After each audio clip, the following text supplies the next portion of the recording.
দাদাগিরি তুই করিস, তোরেই লাগবে। চুলের ঝুটিটা ধরে টান দিয়ে এনে কমের মধ্যে বসাইয়া পুরো এলাকার ভিতরে ডানা ঢুকই দিয়া 80 মাইল জায়গাকে আকাশে উঠাই নিয়ে গেছে দুইজনে। আসমানের চরম মার দিয়ে সবগুলোকে ধ্বংস করে উল্টায় ডাবায় দিয়েছে। আল্লাহ কাইফা তাবিরু ইয়া উলিল আবসার। কিছুদিন আগে, বছর 1-2 বছর আগে আমার বাংলাদেশ জাতীয় সংসদে নাকি এই ট্রান্সজেন্ডারি, এই সমকামিতাকে সাংবিধানিকভাবে অনুমোদন দেওয়ার চেষ্টা চালাইতেছিল। আখুদা বন্দে কে হাঙ্গামে সাহার কর দে কওমে লুত রাজের জবর। যে আল্লাহ পাক কওমে লুতকে এরকম করেছে, সেই আল্লাহ পাক এই কওমরও করতে পারে কি পারে না? করছে কি করে নাই তা আমি বলতে চাইতেছি না। আল্লাহ পারে কি পারে না? কথা বলেন, পারে কি পারে না? আল্লাহ পাক করিয়ে দেখায়, আল্লাহ পাক করতে পারে, এটা আল্লাহ পাকের ক্ষমতা। আল্লাহ কায় সিরু ফিলার ঘুরে দেখো, এগুলো থেকে শিক্ষা গ্রহণ করো। ও দোস্ত, আমার যুবকরা, স্কুল কলেজ ইউনিভার্সিটির ছেলেরা, মাদ্রাসার ছেলেরা পর্যন্ত শিক্ষা সফরে যায়। কোন জায়গা যাও শিক্ষা সফরে? কক্সবাজার যাও, কুয়াকাটা যাও, আমাদের পাশে সুন্দরবন আছে করমজল, সেখানে অনেকে যায় দেখেছি। তারপরে এ পাশে জাফলং, জৈন্তাপুর, তামাবিল বর্ডারে যায়। বিভিন্ন পার্কে যাও শিক্ষা সফরে। কোন পার্কে যে কি শিখে আসো আমার জানা নাই। আজকে আসার সময় সরোয়ার্দী উদ্যানের মধ্যে দেখলাম দুইজন গাছতলা বসে বসে সুরো ফাতেহা মস্ক করতেছে, তসবিহ টিপতেছে, আল্লাহ বিল্লাহ। কক্সবাজার কুয়াকাটা শিকার কি আছে আমি জানি। যদি শিক্ষা সফর বলতে হয় তাহলে 3টে সফরের নাম শিক্ষা সফর। একটা হলো বর্তমানে রানীগাছে, তার নাম দাওয়াত ও তাবলীগের সফর। কতক্ষণ? উঠতে শিখায়, বসতে শিখায়, খাইতে শিখায়, শুইতে শিখায়, হাঁটা শিখায়, চলা শিখায়, পায়খানা শিখায়, পেশাব শিখায়, ডিলা শিখায়, কুলুক শিখায়, মেশক শিখায়, দস্তারখান শিখায়, ফরজ শিখায়, ওয়াজিব শিখায়, সুন্নত শিখায়, কথা বলা শিখায়, শোয়া পর্যন্ত শিখায়। শিখায় কি শিখায় না? বাড়ি আছেন নিজের 7 ফুট 6 ফুট খাটে, একা একা এক রুমের মধ্যে শুয়ে রয়েছেন, খাটের উপরে কেউ আপনার পাশে নাই, ইচ্ছে মতো ঘুমোচ্ছেন। কখনো লুঙ্গি গলায় যে পেস্তিছে, প্যান্ট পরা থাকলে সকালবেলা খাটের নিচ থেকে প্যান্ট তালাশ করে নেওয়া লাগে। পরান ভরে ঘুমাচ্ছেন, একবার শীত হয়ে, একবার উবুর হয়ে, একবার কাইতে, যেরকম খুশি সেইরকম। উত্তর দিক মাথা দিয়ে শুয়েছেন, সকালবেলা উঠে দেখেন যে মাথা পশ্চিম দিক। কেউ আপনার ঠেকায় না। তবলিগে গেলে, মসজিদে গেলে এবার এইরকম এলোমেলো ভাবে শুইলে আমির সাহেব হাতে ধরে শিখায় দেয়, আপনার পীরাই দেখি লুঙ্গি গলার দ্বারে চলে যায়। আরে নিজের ঘরের মধ্যে ল্যাংটা হয়ে শুয়ে থাকলে কি হবে? আল্লাহর ঘরের মধ্যে ল্যাংটা হয়ে সুতি নাই, তাহলে কি করা যায়? মাজায় সুতো দিয়ে পেঁচাবেন, নিচে তলে গিরে দিয়ে শোবেন। এ শোয়া ডাও তবলিগে গেলে শিখায়। কতবার ঢিলা ব্যবহার করছেন? ঢিলা ব্যবহার করা সুন্নাত। লুঙ্গির তাল দিয়ে ঢিলা ধরছে, এই পর্যন্ত ওই পাশে সব দেখা যাচ্ছে। ওলাপান হাতে তালি দেখায়, দাদারে দেহে ফেলাইছি। এই ঢিলা ধরাও শেখেন নাই, জানতেন না। তবলিগে গেলে শিক্ষা দেয় কি দেয় না? নামাজের ফরজ 13টা, ওযুর ফরজ 4টা, ওযু ভাঙার কারণ 7টা, জীবনেও জানতেন না। গোসলের ফরজ 3টা, এটাও জানতেন না। নামাজের ওয়াজিব 14টা জানতেন না। নামাজ ভাঙার কারণ 19টা জানতেন না। নামাজের ভিতরে 28টা সুন্নতের জন্য শীতের কষ্ট সহ্য করে, জাহান্নামের গরম ও ঠান্ডাকে ভয় পেয়ে, হিদায়াতের আশায়, গুমরাহির ভয়ে, সওয়াবের আশায়, গুনার ভয়ে, শিরিক ও কুফর মুক্ত ঈমান গড়ার লক্ষ্যে বেদাত মুক্ত সুন্নতি আমলের প্রশিক্ষণ নেওয়া দেওয়ার জন্য নবী পাক সাল্লাল্লাহু আলাইহি ওয়াসাল্লামের আদর্শ থেকে কিছু আমাদের শিক্ষা এবং শেখানোর জন্য আল্লাহ পাক আসার বসার তৌফিক দিয়েছেন। রাতের এই গভীর পর্যন্ত ধৈর্যের সাথে বসে থাকা তৌফিক দিয়েছেন। শুকর আদায় করি আলহামদুলিল্লাহ। হযরত মোহতাম শাহ হুজুর যা বলেছেন একেবারে হুবহু আমি এই কথাগুলোই বলবো বলে আপনাদের কাছে ইচ্ছা করেছিলাম। উনি কিভাবে যেন রুহানিভাবে আমার কথাগুলোর ফটো স্টেট করে দিয়েছে। যা বলতে চাইছি তাই। আল্লাহর রহমত, অনেক বক্তা আমাদের বাংলাদেশে মাহফিল করে। তানকিস করছি না, কেউরে খাটো করার জন্য বলছি না। যে কোনো সুবিধা অসুবিধা সকলেরই থাকে। 2টা 3টে প্রোগ্রাম 4টে করে এক একদিন দাওয়াত রাখে, 2টাই যায় 2টাই যায় না। এই তো চলে আসছে, এই তো চলে আসছে, এই চলে আসলাম, অমুক জায়গায় চলে আসলাম, চৌরাস্তা পার হয়ে গেছি। চৌরাস্তা পার হওয়ার পরে এঠুক আসতে তো সময় লাগে না, গাজীপুর চৌরাস্তা। এরপরে দেখা গেল ফজর পর্যন্ত এটুক আসতে পারে নাই। এরপরে ফোন বন্ধ। আলহামদুলিল্লাহ, আল্লাহ পাক আমাকে এই ব্যাপারে এ পর্যন্ত এরকম সমস্যায় ফেলাইনি, চেষ্টা করলে পারা যায়। ওয়াল্লাযীনা জাহাদু ফীনা লানাহদিয়ান্নাহুম সুবুলানা। আমি একটু ঝুঁকি মনে করে মুয়াজ তাকরিমের উস্তাদ হযরত মাওলানা মুর্তাজা হাসান ফাইজি সাহেব আমার অত্যন্ত বন্ধু মানুষ, কোথাও তেমন সে মাহফিলে বাইরে যায় না, তার তো পয়সার অভাব নেই, অভাবে বক্তার ওয়াজ করে বেরোবে সে স্বভাবও তার না। আর অনেকে আছে তার মানে কৃতিত্বপূর্ণ ছাত্র এরকম যদি বিদেশ থেকে এসে থাকে, দেখছি তো উস্তাদরাও ছাত্রকে নিয়ে অনেকভাবে ইনকাম করে খায়, এই স্বভাবও তার না। তার দুইটা ছাত্রকে আমি অত্যন্ত মহব্বত করি, মুয়াজ আর তাকরিমকে। আমি কত রিকোয়েস্ট করছি, ভাই আমার মাহফিল একটা বানানেন, ভাই কোথাও নেই না, আপনারও জায়গাও নেওয়া যাবে না। তারপরও সে আমার কথা রাখছে, দুইজনকে আমার মাহফিলে নিছে। তো তার একটা প্রস্তাব দাবি আসলে আমি তো একেবারে মজবুর হয়ে যাই। অন্য কেউ হলে যারা করে থাকে জানি আর কি, সেই কথা বলছি, নাম বলতেছি না বিদায় গিবত হবে না। অন্য কেউ হলে এটা স্বীকার করতো না। এই তো আসতেছি, এই জ্যামে আটকে গেছি। ঢাকার জ্যাম করলে তো মানুষ কেন আল্লাহ বিশ্বাস করবে যে ঢাকায় জ্যাম পড়ছে। আর এই বলে 1-2-3 ঘন্টা দেরি করে আসা এটা কোনো ঘটনা না। কিন্তু আমি দেখলাম একটা ছোট্ট মাদ্রাসা, এটা 3 বছর ঘুরে একটা ডেট আনছে।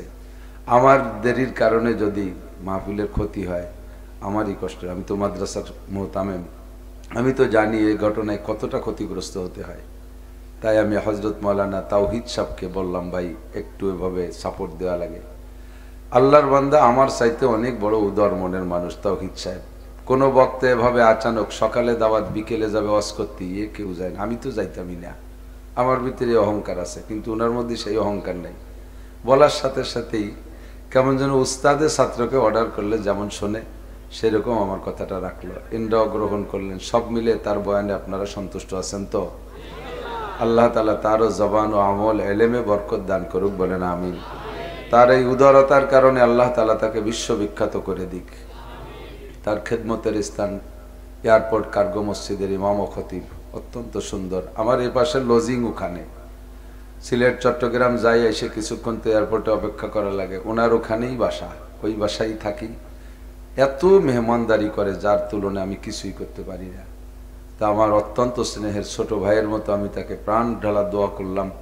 আজকে কর্তৃপক্ষের এই খেদমতটুকু করেছে, আমার কথা রেখেছে, আল্লাহ যেন তাকে অনেক বড় করে দেয়। আবার একবার বলেন আমিন। রাত বেশি হয়ে গেছে, আপনাদের ধৈর্য কতটুকু কুলাবে জানি না। আমরা তো আমাদের অধিক বলে ব্যাঙের আবার ঠান্ডা জ্বর। ব্যাঙ তো থাকেই পানির মধ্যে, তার শীত আর গরম নেই, বৃষ্টি আর বর্ষা নেই। আমাদের তো এটা সইয়ে গেছে। লিকুল্লি ফান্নিন রিজাল, প্রত্যেক বিষয়ে আল্লাহ তাআলা আলাদা আলাদা মানুষ বানায় রাখছে। যারা মিলে কাজ করে, 20 সিএফটি 30 সিএফটি 40-50 সিএফটি এক একটা গাছ, কত বড় গাছ, পেট দিয়ে ঠেলিয়ে ফেলিয়ে চৌচির করে ফেলায়, দেখে ভয়তে পরান কাঁপিস। আমার বাড়ির ধারে 2টা সমিল, ওই সমিলালারা এত পরিশ্রম করে আমারে কয় যে আপনি কি করে সহ্য করেন। আমার পরিশ্রম তাদের নজরে আরো বেশি, আর সত্যিই বেশি। এই শীতের সময় আপনারা বসে আছেন, এই চাদর তো গায়ে দিয়ে বসছি, একটু পরে এক একটা করে খোলা শুরু হবে ইনশাআল্লাহ। প্রচন্ড শীতের মধ্যে ঘামে যায়, এটা ঘামার এক তো পরিশ্রম। 2 নম্বরে কোরআনের বয়ানের সময় বক্তারা ঘামিয়ে যায়, এটা ওহির বরকত। হাদিসে আসছে, উলামায়ে কিরাম সকলে জানে, কাইফা কানা বাদুল ওহি। প্রত্যেকটা বড় হাদিসের কিতাবে ওহির সূচনা কেমন ছিল বলতে গিয়ে সাহাবায়ে কিরাম বর্ণনাকারী বলেন, আমরা সচক্ষে দেখেছি প্রচন্ড শীতের মধ্যে আমরা কম্বল জড়িয়ে বসে আছি, ইতিমধ্যে জিবরিল ওহী নিয়ে আসছেন। হুজুর সাল্লাল্লাহু আলাইহি ওয়াসাল্লামের গা, মাথা, মুখ ঘেমে, চুল দাড়ি বেয়ে বেয়ে পানি পড়তেছে। তো উলামায়ে কিরাম যখন কোরআনের বয়ান করবে, যত শীতই হোক, যখনই ঘামিয়ে যাবে তখন বুঝবেন যে ওহির বরকত শুরু হয়েছে। পাবলিক, কৃষক পাবলিক আছেন নাকি হাল চাষ করতেন আগে? হ্যাঁ, গরু দিয়ে হাল চাষ করা কেউ আছেন? আমি হাল চাষ করছি বাপের সাথে, এই জন্য আমি জানি। তো কৃষকে গরু দিয়ে হাল চাষ করে, গরুতে যতক্ষণ মুখ বন্ধ করে চাষ চষে হাঁটে, অতক্ষণ কৃষক মনে করে গরুর কষ্ট হচ্ছে। কিছুক্ষণ চষতে চষতে ওই হাঁটার ভিতর দিয়ে গরুতে জাগর কাটে। জাগর কাটা বোঝেন তো? পেটেতে বের করে সবাই নাই, পান খাওয়ার মতো। তো যখন ওই হাল চাষের ভিতরে জাগর শুরু করে, তখন কৃষক মনে করে ওর কষ্ট কমিয়ে গেছে, এখন সইয়ে গেছে। বক্তারা যখন ওয়াজ করতে করতে ঘামিয়ে যাবে তখন আপনারা বুঝে ফেলবেন যে এখন ওহির বরকত শুরু হয়েছে। বলেন না সুবহানাল্লাহ। যারা দাঁড়িয়ে আছেন তারা যদি হযরত আব্বাস রাদিয়াল্লাহু তাআলা আনহুর সাথে জান্নাতে যেতে চান তাহলে একটু বসেন। হুজুর আলাইহিস সালাতু ওয়াস সালাম মসজিদে নববীতে বয়ান করতেছেন, এভাবে মাঝখানে সবাই বসা, নতুন যারা আছে পিছিয়ে এসে দাঁড়িয়ে দাঁড়িয়ে আছে। তো কেউ বসা কেউ দাঁড়ানো দেখে হুজুরের একটু ডিস্টার্ব মনে হচ্ছে। হুজুর বললেন, ইজলিসু আলা মাকানিকুম, যেখানে এসে বসো বসো। হুজুর বললেন, ফাজালাসু আলা মাকানিহিম, প্রত্যেকে যার যার জায়গায় বসে পড়লেন। বয়ান শেষ, হুজুর মসজিদ থেকে বেরোইছে, বেরোয় দেখে বাইরে এক বুড়ো লাল একটা রুমাল মাথার উপরে দিয়ে ঘুমটা দিয়ে বসে আছে। হুজুর কাছে গিয়ে বললেন, আসসালামু আলাইকুম, মান আনতা ইয়া শাইখ, মুরব্বী আপনি কে? মুরব্বী দাঁড়িয়ে মাথার কাপড়টা সরাইয়া হুজুরের মুখের দিকে তাকায় সালামের উত্তর দিয়ে বলছে, ওয়ালাইকুম সালাম ইয়া রাসূলুল্লাহ, আম্মুকা আব্বাস। হে আল্লাহর নবী, সালামের উত্তর দিয়ে বলতেছেন, ভাতিজা আমি তোমার চাচা আব্বাস বসে আছি। হুজুর বললেন, আপনি কি জানেন না আমি মসজিদে বয়ান করতেছি, আপনি এখানে বসে আছেন? তোমার বয়ান চলতেছে মসজিদে, বাসা থেকে খবর পেয়েই বয়ান শোনার জন্য আসছি। তো এসে এখানে বসে থাকলেন কেন? ভিতরে যাইতেন, কিছু শুনতে পারতেন। তো বলে, ভাতিজা এ পর্যন্ত আসলেই তোমার একটা বয়ান আমার কানে ভেসে আসছে। বয়ানটা আসার পরে সেই বয়ানের আমল করতে গিয়ে আমি এখানে বসে পড়ছি। আমি আমাকে বললাম, আব্বাস তুমি তো নবীর বয়ান শুনবা আমল করার জন্য, তো যে বয়ানটা কানে আসছে এটার পর আগে আমল করো। সেই বয়ানটা কি ছিল হুজুরেরও মনে নেই। তো বলতেছে, চাচা যান কোন বয়ানে আপনাকে এখানে বসাই দিল? আমি যখন এ পর্যন্ত এসে পৌঁছেছি তখন তুমি বলতেছিলে যে যেখানে আসো, যে হালাতে আসো বসো। তা আমি তখন এ পর্যন্ত এসে দাঁড়িয়েছিলাম, হাঁটতেছিলাম। তো এখানে আসার পরে আওয়াজটা কানে আসার সাথে সাথে আর এক কদম আমি বাড়তে পারিনি, বসে পড়ছি। হুজুর বুকের সাথে জড়িয়ে ধরে গালে মুখে চুমো খেয়ে বললেন, মান তাশাব্বাহা বিকওমিন ফাহুয়া মিনহুম, যার সাথে যার মিল হবে তার সাথে তার হাসর হবে। আমার আব্বাস যে কথাটার পর আমল করলেন, চাচা যান আমার এই আব্বাসের এই কথার পর যারা আমল করবে তারাও আব্বাসের সাথে মিল হবে, তারা আব্বাসের সাথে জান্নাতি হবে। আর সব সাহাবী জান্নাতি, এর মধ্যে কোনো সন্দেহ নেই। বলেন আলহামদুলিল্লাহ। হুজুর এবার বললেন, চাচা তাহলে তো বাইরে থেকে সব কথা শুনতে পারেন নাই, আমি কি সেই ওয়াজগুলো আবার করব? যেগুলো আপনি শুনতে পারেন না, যেটা শুনছেন তো আমল করছেন, সব তো শুনতে পারেন না, আবার কি সেই কথাগুলো পুনরাবৃত্তি করবো আপনাকে একাকে নিয়ে? হুজুর বললেন, ভাতিজা তোমার আওয়াজের মধ্যে মুজিজা আছে। তুমি যদি 1 লক্ষ মানুষকে সামনে করে কথা বলো, তোমার পায়ের কাছের জন যে আওয়াজে শোনে 1 লক্ষ নম্বরের জন্য সেই একই আওয়াজে শোনে। তোমার সব আওয়াজ আমি শুনছি, আর বলা লাগবে না। বলেন সুবহানাল্লাহ। তো যারা দাঁড়িয়ে আছেন তারা যদি বসেন তাহলে হযরত আব্বাসের সাথে জান্নাত। এই পাশে জায়গা আছে, একটু মিশে মিশে বসেন, একটু চেপে চেপে বসেন। যারা বসা আছেন তারা যদি আগায় আসেন তাহলে 10 বছর ইতিকাফের সওয়াব পাবেন। সুবহানাল্লাহকে বসে থাকলে তো হবে না, জাকি দিতে হবে, একটু সংখ্যা খাতে হবে। ফজিলত তো বড় শুনলেন, কিন্তু এটা আমল করতে হবে, আমলের পরেই না সওয়াব পাবেন। অনেকে আছে মাথা ঝুলাই ফাঁসা সরে না। হুজুর তাকে কয়, মান গাশশা ফালাইসা মিন্নি, যে ধোঁকা দিল সে আমার উম্মত না। মাথার সাথে একটু পাশাও সরাইয়া পিছনে একটা জায়গা করে দেবেন, একে বলে একরামের নিয়ত। একরামের নিয়তে ছোট্ট থেকে ছোট্ট একটা একরাম করলেই 10 বছর ইতিকাফের সওয়াব। আর মাত্র 1.5-2 মাস পরে রমজান আসতেছে, রমজানের শেষ 10 দিন ইতিকাফে বসতে বলে ইমাম সাহেব। 15ই রমজানের থেকে তশকিল করা শুরু করে, 2-3টে লোক ইতিকাফে বসেন বসেন বসেন। যারা কর্মজীবী তারা তো কোনো মতেই রাজি না, একেবারে ঘরে পড়া আথাল কুড়িয়ে। আথাল কুড়িয়েছেন? গরু যেটা আতালে বান্ধা থাকে, একেবারে বুড়ো হয়ে গেছে, হাল চাষ কোনো কিছু পারে না, ওরেকে আতাল কুড়িয়ে। বুড়ো বিছানে পড়ে রয়েছে, শুয়েই থাকে, হাঁটা চলার ক্ষমতা নাই। এইরকম কয় বুড়োরে নিয়ে বিছানে শোয়াই দিয়েছে ইতিকাফে। সবাই বসে আর ওনরা ইতিকাফে শোয়। এরপরও এমন অকর্মা বুড়ো, বাড়ির তো 5 পয়সার কাজ করতে পারে না, মসজিদে শোয়াই তুইছে, থাক শুয়ে। তাও শুয়েতে না, কই মাসের মতো কানে আটতে আটতে দরজার ধারে চলে যায়। উলাবানের কাছে মসজিদে শুয়ে সে বিড়ি চায়, নান্টু একটা বিড়ি দিয়ে যায়। দেখছেন না এরকম? তো 10টা দিন ইতিকাফ অকর্মা মানুষ মসজিদে বসে থাকতে চায় না, এখানে একটু পাশা ঘষে আগায় বসলেই 10 বছর একটানা ইতিকাফের সওয়াব পাওয়া যায়। সওয়াবের জন্যই তো আসছি, নাকি বলেন? যে কথাটা শুনবো তাতে যদি সওয়াব হয় আমল করলে, আল্লাহ কবুল করুক, বলে না আমিন। রাত বেড়ে গেছে, মনে চাইছিল অনেক ওয়াজ করব, কিন্তু আপনারাও পারবেন না, আমিও পারবো না, মনে হয় পারবেন না, বাপ ভালো না, ঠান্ডা ঠান্ডা ভাব। আল্লাহু আকবার। কোরআনে কারীম আল্লাহ পাক রব্বুল আলামিন আমাদের জন্য রাহবারি করার জন্য পাঠিয়েছেন। আজ থেকে 1500 বছর আগে কোরআন শরীফ নাজিল হয়েছে। এ কোরআন সে সময় যেমন চলতো এখনো একই রকম চলে। চরম বর্বর আর মূর্খতার যুগ ছিল কোরআন নাজিল হওয়ার সময়। কত বর্বরতা! মা বোন দেখা দেখি নাই যৌন চরিতার্থ করত। কাবা ঘরের মতো পবিত্র ঘরের মধ্যে 360টি মূর্তি রেখে লাত, উজ্জা, মানাত, হুবল, সরস্বতী, দুর্গা, কালী ইত্যাদি নাম রেখে রেখে তাদের পায়ের পর সিজদা দিত আর প্রার্থনা করত। জীবনে তারা একটা পয়সার উপকার করতে পারেনি। এরপরে খুন খারাপি, মারামারি, দাঙ্গা হাঙ্গামা, লেখাপড়া বলতে ছিলই না, যাকে বলা হয় চরম বর্বরতার অন্ধকার যুগ। সেই সময় কোরআন শরীফ নাজিল হয়েছে। আর এখন শিক্ষার সর্বশীর্ষে চলে আসছে, মানুষ আকাশে ওড়ে, জায়গায় বসে একটা অস্ত্র মেরে দেয়, সারা পৃথিবীকে ধ্বংস করে ফেলানোর মতো এই মানুষে বানানো শিখেছে। বিশ্বের প্রান্তে বসে ও প্রান্তের সাথে গল্প করে, মাঝের কে ডিস্টার্ব হয় না মোবাইল। এত আবিষ্কার করে ফেলাইছে, শিক্ষার চরমে চলে গেছে শিক্ষার। এখনো পর্যন্ত কোরআন শরীফ তার অবস্থানে ঠিক আছে, কোনো একটা আয়াত রদবদল করার প্রয়োজন নেই।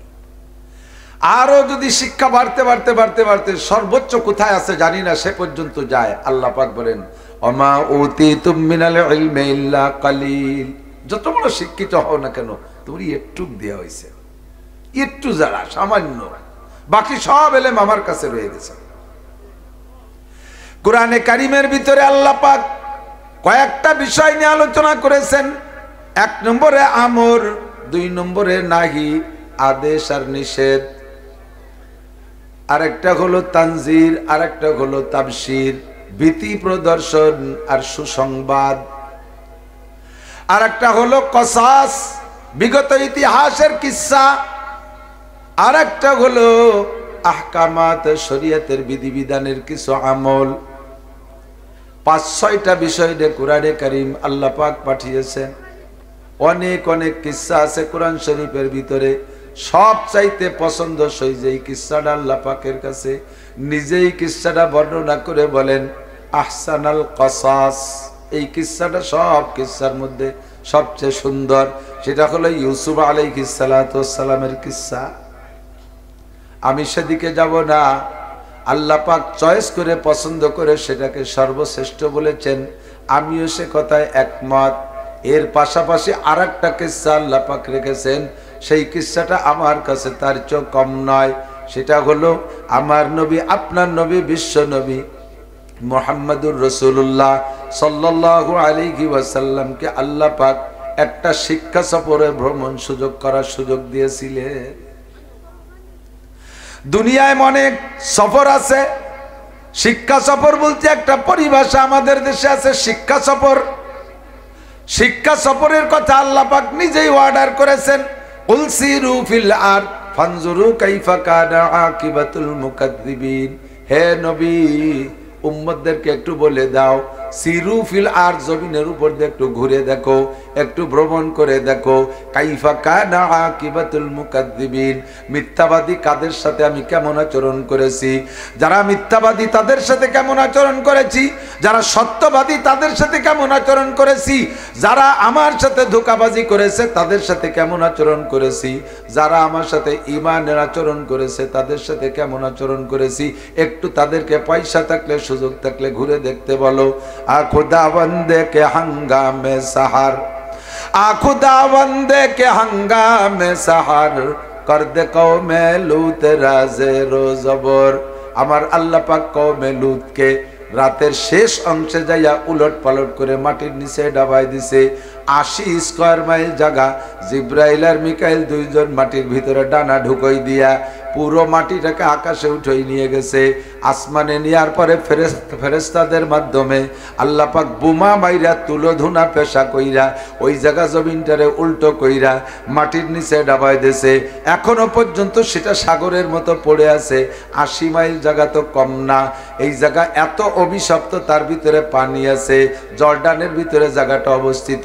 কালো মিচমিচে পানি। 1 কেজি পানির মধ্যে 800 গ্রাম লবণ। বেশি লবণ হলে ওর মধ্যে মানুষ পড়লে ডোবে না। ওই জায়গা যদি কেউ সাঁতার কাটতে নাও জানে, তারে ফেলাই দিলি সে ডোবে না। আল্লাহ কয় যাও, পয়সা দেখলি জর্ডান যে কওমে লুতের এলাকা দেখে আসো। আর ফাতাবিরু ইয়া উলিল আবসার, আর লুতে স্বভাবের যারা আছো তারা সেখান থেকে শিক্ষা গ্রহণ করে আসো। কওমে লুতকে আল্লাহ এমন ধ্বংস কেন করলেন? ওই কওমের স্বভাব ছিল ট্রান্সজেন্ডারি, ওই কওমের স্বভাব ছিল সমকামিতা। যাদের স্বভাব আছে এক্ষুনি তওবা করেন, নইলে কিন্তু ধ্বংস হয়ে যাবেন।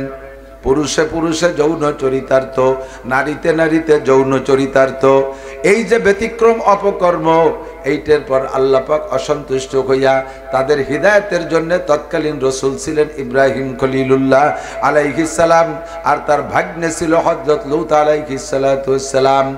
রসুল সারা দুনিয়া ব্যাপীর দায়িত্ব পালন করেন মন্ত্রীদের পর্যায়ে, আর নবী যিনি হন তিনি এমপিদের মতো আঞ্চলিক ডিউটি পালন করেন। কওমে লূতেরই সন্তান উনি। হযরত লূত আলাইহিস সালামকে আল্লাহ পাক নবুয়তি দিয়ে বললেন, তুমি তোমার কওমের এই আকাম থেকে ফিরানোর তদবির করো, চেষ্টা করো, দাওয়াত দাও। লূত আলাইহিস সালাম দীর্ঘদিন পর্যন্ত চেষ্টা করে ব্যর্থ। ইতিমধ্যে হযরত ইব্রাহিম আলাইহিস সালাম 3 দিন খানা খায় না।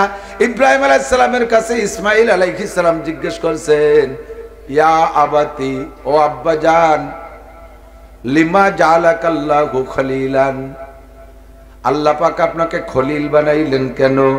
এক এক নবীর এক এক উপাধি। আদম সফিউল্লাহ, নূহ রাসূলুল্লাহ, ইব্রাহিম খলিলুল্লাহ, মুসা কালিমুল্লাহ, ঈসা রূহুল্লাহ, মুহাম্মাদুর রাসূলুল্লাহ, হাবিবুল্লাহ সাল্লাল্লাহু আলাইহি ওয়াসাল্লাম। ইসমাইল আলাইহিস সালাম বলেন, আব্বা জান, সব নবী যা করে আপনিও তাই করেন, আপনাকে আল্লাহ খলিল উপাধি কেন দিলেন? খলিল মানে নিয়ারেস্ট বন্ধু, একান্ত ক্লোজ ফ্রেন্ড। খলিলের উপরে আরেকটা ক্লাস আছে, সেটা হলো হাবিবুল্লাহ, ওইটা আমার নবীর জন্য রেখে দিয়েছেন। তার আগের ক্লাসটা খলিলুল্লাহ। আল্লাহ আপনাকে খলিলুল্লাহ কেন বললেন? ইব্রাহিম আলাইহিস সালাম বললেন, বাবা, আমি 3 গুণে আল্লাহর খলিল হইতে সক্ষম হয়েছি। মনে থাকবে কয় গুণ? আপনিও 3 গুণ অর্জন করেন, আল্লাহর খলিল হতে পারবেন। নাম যাই হোক না কেন, আপনিও খলিলুল্লাহ হয়ে যাবেন। কয় একটা গুণ হলো, আমি জীবনে কোনোদিন মেহমান ছাড়া এক ওয়াক্ত খানা খাই না।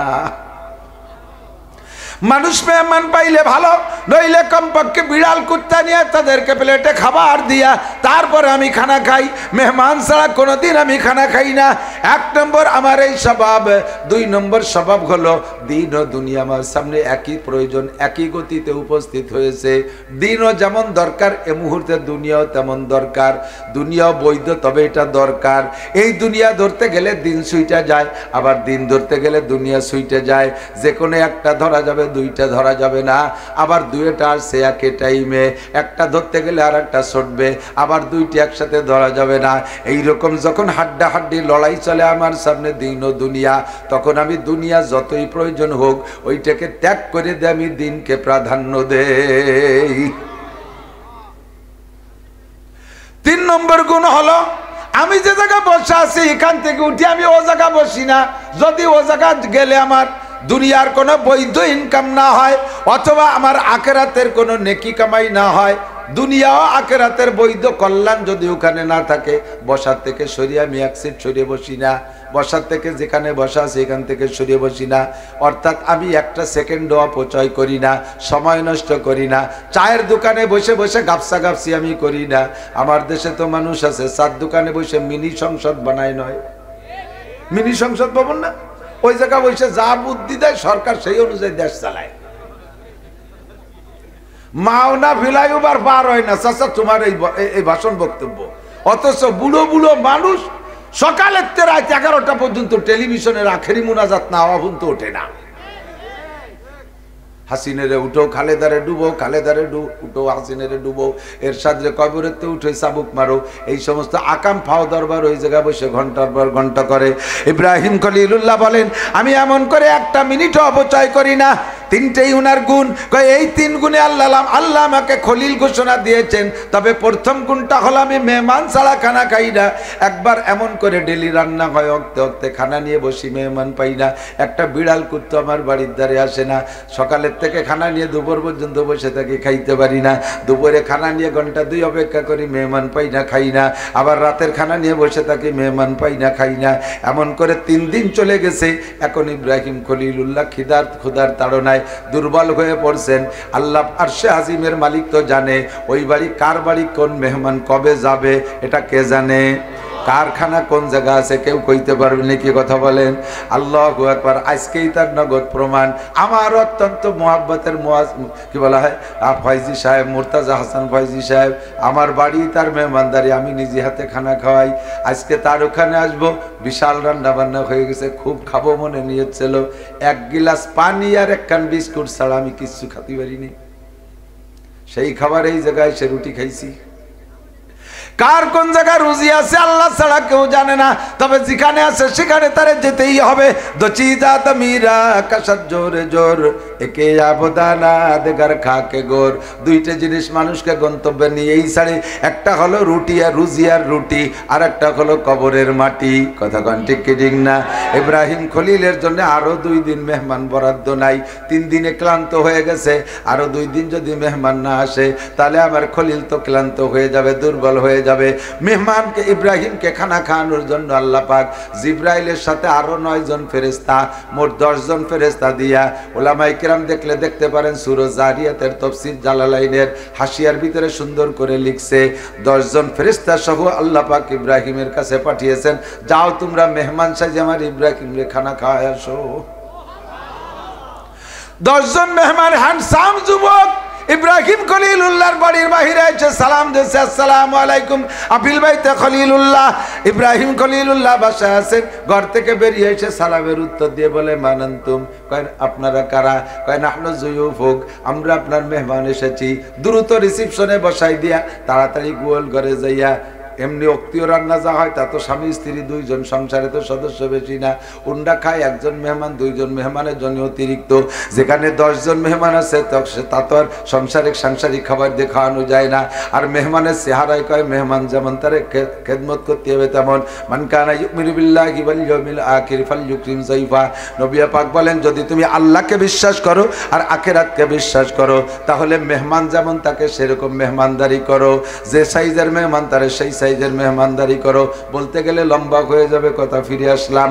ইব্রাহিম খলিলুল্লাহ মেহমানের সাইজ দেখে বুঝছে এরা অত্যন্ত সম্মানী মেহমান, কাজেই তাদের সেরকম ব্যবস্থা করতে হবে। আরব দেশে এখনো আছে আস্ত ছাগল ভুনা করে প্লেটের ভিতরে দেয়, আস্ত উটের বাচ্চা পর্যন্ত ভুনা করে দেয়। বড় বড় বিবাহে আস্ত উট একটা ভুনা করে দিয়ে দেয়, 4, 5, 6 মণ 8 মণ 10 করে উল্টা ডাবায় দিয়েছে। আল্লাহ কাইফা তাবিরু ইয়া উলিল আবসার। কিছুদিন আগে, বছর 1-2 বছর আগে আমার বাংলাদেশ জাতীয় সংসদে নাকি এই ট্রান্সজেন্ডারি, এই সমকামিতাকে সাংবিধানিকভাবে অনুমোদন দেওয়ার চেষ্টা চালাইতেছিল, আখুদা বন্দে কে হাঙ্গামে সাহার কর দে কওমে লুত রাজের জবর। যে আল্লাহ পাক কওমে লুতকে এরকম করেছে, সেই আল্লাহ পাক এই কওমরও করতে পারে কি পারে না? করছে কি করে নাই তা আমি বলতে চাইতেছি না। আল্লাহ পারে কি পারে না? কথা বলেন, পারে কি পারে না? আল্লাহ পাক করিয়ে দেখায়, আল্লাহ পাক করতে পারে, এটা আল্লাহ পাকের ক্ষমতা। আল্লাহ কায় সিরু ফিলার ঘুরে দেখো, এগুলো থেকে শিক্ষা গ্রহণ করো। ও দোস্ত, আমার যুবকরা, স্কুল কলেজ ইউনিভার্সিটির ছেলেরা, মাদ্রাসার ছেলেরা পর্যন্ত শিক্ষা সফরে যায়। কোন জায়গা যাও শিক্ষা সফরে? কক্সবাজার যাও, কুয়াকাটা যাও, আমাদের পাশে সুন্দরবন আছে করমজল, সেখানে অনেকে যায় দেখেছি। তারপরে এ পাশে জাফলং, জৈন্তাপুর, তামাবিল বর্ডারে যায়। বিভিন্ন পার্কে যাও শিক্ষা সফরে। কোন পার্কে যে কি শিখে আসো আমার জানা নাই। আজকে আসার সময় সরোয়ার্দী উদ্যানের মধ্যে দেখলাম 2 জন গাছতলা বসে বসে সূরা ফাতিহা মস্ক করতেছে, তাসবিহ টিপতেছে, আল্লাহ বিল্লাহ। কক্সবাজার কুয়াকাটা শিকার কি আছে আমি জানি। যদি শিক্ষা সফর বলতে হয় তাহলে 3টে সফরের নাম শিক্ষা সফর। একটা হলো বর্তমানে রানীগাছে, তার নাম দাওয়াত ও তাবলীগের সফর। কতক্ষণ? উঠতে শিখায়, বসতে শিখায়, খাইতে শিখায়, শুইতে শিখায়, হাঁটা শিখায়, চলা শিখায়, পায়খানা শিখায়, পেশাব শিখায়, ডেলা শিখায়, কুলুক শিখায়, মেশাক শিখায়, দস্তারখান শিখায়, ফরজ শিখায়, ওয়াজিব শিখায়, সুন্নত শিখায়, কথা বলা শিখায়, শোয়া পর্যন্ত শিখায়। শিখায় কি শিখায় না? বাড়ি আছেন নিজের 7 ফুট 6 ফুট খাটে, একা একা এক রুমের মধ্যে শুয়ে রয়েছেন, খাটের উপরে কেউ আপনার পাশে নাই, ইচ্ছে মতো ঘুমোচ্ছেন, কখনো লুঙ্গি গলায় যে পেস্তিছে, প্যান্ট পরা থাকলে সকালবেলা খাটের নিচ থেকে প্যান্ট তালাশ করে নেওয়া লাগে, পরান ভরে ঘুমাচ্ছেন, একবার শীত হয়ে, একবার উবুর হয়ে, একবার কাইতে, যেরকম খুশি সেইরকম উত্তর দিক মাথা দিয়ে শুয়েছেন, সকালবেলা উঠে দেখেন যে মাথা পশ্চিম দিক। কেউ আপনার টেকায় না। তবলিগে গেলে, মসজিদে গেলে এবার এইরকম এলোমেলো ভাবে শুইলে আমির সাহেব হাতে ধরে শিখায় দেয়, আপনার পিরাই দেখি লুঙ্গি গলার দ্বারে চলে যায়। আরে নিজের ঘরের মধ্যে ল্যাংটা হয়ে শুয়ে থাকলে কি হবে? আল্লাহর ঘরের মধ্যে ল্যাংটা হয়ে সুতি নাই, তাহলে কি করা যায়? মাজায় সুতো দিয়ে পেঁচাবেন, নিচে তলে গিরে দিয়ে শোবেন। এই শোয়াটাও তবলিগে গেলে শিখায়। কতবার ঢিলা ব্যবহার করছেন? ঢিলা ব্যবহার করা সুন্নাত। লুঙ্গির তাল দিয়ে ঢিলা ধরছে, এই পর্যন্ত ওই পাশে সব দেখা যাচ্ছে। ওলাপান হাতে তালি দেখা, দাদারে দেহে ফেলাইছি। এই ঢিলা ধরাও শেখেন নাই, জানতেন না। তবলিগে গেলে শিক্ষা দেয় কি দেয় না? নামাজের ফরজ 13টা, ওযুর ফরজ 4টা, ওযু ভাঙার কারণ 7টা, জীবনেও জানতেন না। গোসলের ফরজ 3টা, এটাও জানতেন না। নামাজের ওয়াজিব 14টা জানতেন না। নামাজ ভাঙার কারণ 19টা জানতেন না। নামাজের ভিতরে 28টা সুন্নত